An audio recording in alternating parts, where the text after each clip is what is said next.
வணக்கம். செல்வகுமாரின் அதிகாலை வானிலை ஆய்வறிக்கை. அதிகாரப்பூர்வ வானிலை அறிக்கைக்கு இந்திய வானிலை ஆராய்ச்சித்துறை அறிக்கையை பார்க்கவும். 2026 மார்ச் 23 திங்கட்கிழமை அதிகாலை நிலவர வானிலை பதிவு. வானிலை அமைப்பு: அரபிக்கடல், வங்கக்கடல் இரு பக்கமும் உயரழுத்த காற்று கிழக்கு திசையிலிருந்து நுழைகிறது. அரபிக்கடல் உயரழுத்தம் சற்று வடக்கே அரபு நாடுகளை ஒட்டி அரபிக்கடலோட வட மேற்கு பகுதியில் நீடிக்கிறது. ஆனால் வங்கக்கடலிலே வலிமையான உயரழுத்தம் கிழக்கு காற்றை ஏற்றுகிறது. அதாவது குடைபோல் இறங்கக்கூடிய காற்றை தரை மீது இறங்க செய்து மேற்கு நோக்கி பயணிக்க செய்கிறது. அதாவது வங்கக்கடலோரம் நுழைந்து உள் மாவட்டங்கள் வழியாக பாலக்காட்டு, கணவாய் மற்றும் ஒட்டுமொத்த மேற்கு தொடர்ச்சி மலைப்பகுதியை நோக்கி பயணிக்கிறது எனலாம். இதனால் வெப்பநிலை கடலோரம் குறைந்தும், அதாவது வழக்கத்தை விட சற்று கூட இருந்தாலும் கடலோரத்தை விட உள்ளே போக போக வெப்பம் அதிகமாக இருக்கும். காரணம், கிழக்கு காற்றில் இருக்கக்கூடிய ஈரம், அதில் இருக்கக்கூடிய குளிர்ச்சித்தன்மை வெப்பமடைந்து அதில் உள்ள நீராவியாக மாறி வளிமண்டல மேலடுக்குக்கு போன பிறகு வறண்ட காற்றாக மேற்கு நோக்கி பயணிக்கும். இதனிடையே சூரியனின் குத்துக்கதிர் தெற்கிலிருந்து குமரி முனையை நோக்கி நகர்ந்து வருகிறது. வரக்கூடிய ஏப்ரல் 10ஆம் தேதி குமரி முனையை தொடும். இப்பொழுது குமரி கடலில் பயணிக்க தொடங்கியிருக்கு. நிலநடுக்கோட்டை இந்திய பெருங்கடலில் இருந்து நிலநடுக்கோட்டை அடைந்தது 21ஆம் தேதி. 2 நாள் ஆயிருக்கு. கொஞ்சம் நகர்ந்திருக்கு வடக்கு பக்கம். இதன் காரணமாக காற்று அதிக வெப்பமடையக்கூடிய இடம் தமிழ்நாட்டின் தென் மாவட்டங்கள், அதாவது திருநெல்வேலி, கோவில்பட்டி, விருதுநகர், சிவகாசி, இந்த பகுதியெல்லாம் அதிக வெப்பமடைந்திருக்கும். இன்றைக்கு சிவகாசிக்கு 39 டிகிரி செல்சியஸாக உயர வாய்ப்பு இருக்குது. 102 டிகிரி ஃபாரன்ஹீட்டாக உயர வாய்ப்பு இருக்கு. அதுக்கு அடுத்த இடம் மதுரை 37, பொள்ளாச்சி 36, 35 இருக்கும். இன்றைக்கு ஒரு நாள் மட்டும் கொஞ்சம் இந்த தென் மாவட்டங்களில் கொஞ்சம் கூடுதலாக வாய்ப்பு இருக்குது. ஏன்னா தென்கிழக்கிலிருந்து காற்று நுழைகிறது. உயரழுத்தம் சற்று தெற்கே நுழைந்திருக்கிற காரணத்தினால இதனால் என்ன ஆகுன்னா, அந்த கொடைக்கானல் மலையோட தெற்கு பகுதியில் இந்த காற்று தடுக்கப்படுது. அப்போ என்ன ஆகுன்னா, பொள்ளாச்சிக்கு வர வேண்டிய காற்று கொடைக்கானல் மலை தடுத்துரும். அதாவது தேனிக்கு கிழக்கே, கொடைக்கானல் மலைக்கு தெற்கே, அதாவது மதுரை, உசிலம்பட்டி வரைக்கும் கடும் வெப்பமாக புழுக்கமாக இருக்கும் இன்றைக்கு. அதாவது மதுரை, தேனி, விருதுநகர், தென்காசி, திருநெல்வேலி, தூத்துக்குடி, இந்த விருதுநகரோட அருப்புக்கோட்டை இந்த பகுதி வரைக்குமே கொஞ்சம் வெப்பமாக இருக்கும். அதாவது 100 டிகிரியை ஒட்டி இருக்கும். மதுரை 100 டிகிரிக்கு கீழே தான் இருக்கும். 98.6 இருக்கும். அடுத்தபடியாக கரூர் மற்றும் ஈரோடு இதெல்லாம் பார்த்திங்கன்னா 37, கிட்டத்தட்ட 98 டிகிரி ஃபாரன்ஹீட்டாக இருக்கும். 96.8ஆகவும் இருக்கலாம். இப்படி இருக்கும். 100க்குள்ளே இருக்கும். 100க்கு மேலே போகிறது எங்கன்னா தென் மாவட்ட உள்பகுதி, மத்திய பகுதி இருக்கும் இன்னைக்கு. சரி, நாளை செவ்வாய்க்கிழமை மார்ச் 24ஆம் தேதியும் இதே மாதிரி தென் மாவட்டங்களுக்கு தான் இருக்கும். பொள்ளாச்சி கொஞ்சம் உயரம், கொஞ்சம் இந்த உயரழுத்தம் வடக்கு நோக்கி நகரணும். கொஞ்சம் தெற்கே வந்திருக்கிற காரணத்தினால தென்கிழக்கு திசை காற்று நுழையுது, உயரழுத்த காற்று. இதனால் என்ன ஆகுதுன்னா, கொடைக்கானல் மலை தடுக்குது. பழனிக்கு வடக்கே, உடுமலைப்பேட்டை, பொள்ளாச்சி பகுதிக்கு வரக்கூடிய காற்று கொடைக்கானல் மலை தெற்கு பகுதியில் தடுக்கிறது. இதனால் வெப்பம் அங்கே அதிகமாக இருக்குது. இருந்தாலும் கிழக்கு திசை காற்றும் வருகிறது. இது மெல்ல நகரும் காற்றாக வருகிறது. இதனால் புழுக்கத்தை கொடுக்கும். அதாவது மாலை ஆன பிறகு தான் கொஞ்சம் வெயில் அதிகமாக இருக்கும், வியர்வையை கொடுக்கும். பொள்ளாச்சியை பொறுத்த வரைக்கும், உடுமலைப்பேட்டையை பொறுத்த வரைக்கும், அதே போல் பல்லடம், காங்கேயம், வெள்ளக்கோயில், தாராபுரம் இந்த பகுதியெல்லாம் சூரியன் மறையும் வரைக்கும் கொஞ்சம் ஹாட்டாக இருக்கும், புழுக்கமாக இருக்கும்.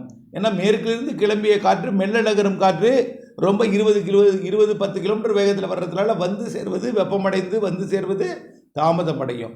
அதே நேரத்தில் அதிகாலை குளிர் விலகுவதற்கும் தாமதம் ஏற்படும். ஆகவே கொஞ்சம் காலை வரைக்குமே கொஞ்சம் குளிர்ச்சியாக இருக்கும். காலைக்கு பிறகு தான் வெப்பமாகும். மதியத்துக்கு பிறகு தான் கொஞ்சம் கூடுதல் வெப்பமாகும். பெரும்பாலும் மேற்கு மாவட்டங்களில் மாலை 5 மணி 4 மணிக்கு தான் அதிக வெப்பமாக இருக்கும். முன்னிரவு வரைக்கும் கூட புழுக்கமாக ஒரு நிசப்தமான ஒரு அமைதி நிலவக்கூடிய ஒரு வானிலையை கொடுக்கும். மேற்கு தொடர்ச்சி மலையை ஒட்டிய கணவாய் பகுதிகள் இங்கெல்லாம் வெப்பத்தை பொறுத்த வரைக்கும் தென் மாவட்டங்களுக்கு இப்போ கொஞ்சம் அதிகம் தெரியுது. ஏன்னா கொஞ்சம் உயரழுத்தம் தெற்கு நோக்கி நகர்ந்துருக்கு. சரி, நாளைய மறுதினம், அதாவது புதன்கிழமை எப்படி இருக்குன்னு பார்த்தீங்கன்னா அதே போல தான். கொஞ்சம் வடக்கு நோக்கி நகரும் பொழுது பொள்ளாச்சிக்கு வெயில் கூடும். அப்போ 100 டிகிரிக்கு நெருக்கமாக வரும். உடுமலைப்பேட்டை, பொள்ளாச்சி, தாராபுரம், அப்புறம் பார்த்திங்கன்னா காங்கேயம், வெள்ளக்கோயில், பொங்கலூர், கரூர், சென்னிலை இந்த பகுதி, ஈரோடு இந்த பகுதி எல்லாமே கொஞ்சம் 100 டிகிரி நெருங்கும். எப்போ? புதன்கிழமை. ஆனால் பெரும்பாலும் மாலையில் தான் அங்கே வெப்பம் அதிகமாக இருக்கும் மதியத்தை விட. காரணம் என்னென்னா, மேற்கிலிருந்து கிழக்கிலிருந்து கிளம்பிய காற்று மிக மெல்ல நகர்வதன் காரணமாக மேற்கே வந்தடைவதற்கு மாலை ஆகிடும். அதனால் மாலையில் தான் ரொம்ப ஹாட்டாக புழுக்கமாக வியர்வையாக இருக்கும் மாலையில். ரைட்டு. காரணம் மேற்கு காற்று நுழையாத காரணத்தினால. மேற்கு காற்று மைசூர் வழியாக கிருஷ்ணகிரி, தருமபுரிக்கும், அதே போல் பாலக்காட்டு கணவாய் வழியாக கோயம்புத்தூர், திருப்பூர் மாவட்டத்திற்கும், செங்கோட்டை வழியாக திருநெல்வேலி, தென்காசி மாவட்டத்திற்கும், கன்னியாகுமரி ஆரல்வாய் மொழி வழியாக தூத்துக்குடி, திருநெல்வேலி மாவட்டத்துக்கும் அது நுழையக்கூடிய நாள் பார்த்திங்கன்னா 28ஆம் தேதிக்கு பிறகு தான். அதாவது வரக்கூடிய சனி ஞாயிறுக்கு பிறகு தான். ஆகவே இந்த ஒரு வாரம் கொஞ்சம் வெப்பம் அதிகமாக இருக்கும். 29லிருந்து கேரளாவுக்கு மழைப்பிடிவு தொடக்குது. இடிமழை பொழிவு, ஆலங்கட்டி மழைப்பிடிவு கர்நாடகா, கேரளாவிற்கு. அது 3ஆம் தேதி வரைக்கும் ஆங்காங்கே கொடுத்துட்டே இருக்கும். 3ஆம் தேதி வரைக்கும் ஆங்காங்கே கொடுத்துட்டே இருக்கும். கேரளா, கர்நாடகா, தமிழ்நாட்டின் மேற்கு தொடர்ச்சி மலையில் கொடுக்கும். நீலகிரி, வால்பாறை, கன்னியாகுமரி இந்த பகுதிக்கும், கேரளாவோட அந்த மூணாறு அந்த பகுதிக்கெல்லாம் கொஞ்சம் நல்ல மழைப்பிடிவை, இடிமழை பொழிவை வரக்கூடிய 29லிருந்து 3ஆம் தேதி வரை கொடுக்கும். இதில் புதிதாக ஒரு காற்று சுழற்சி ஒன்று உருவாகி 2வது வாரத்தில் வரும் நம்ம சொல்லிக்கிட்டே இருக்கோம். அது வருவதற்கு வாய்ப்பு ஏற்பட்டிருக்கு. அது வரைக்கும் பெரிதாக மழை தமிழ்நாட்டில் இருக்காதுங்க.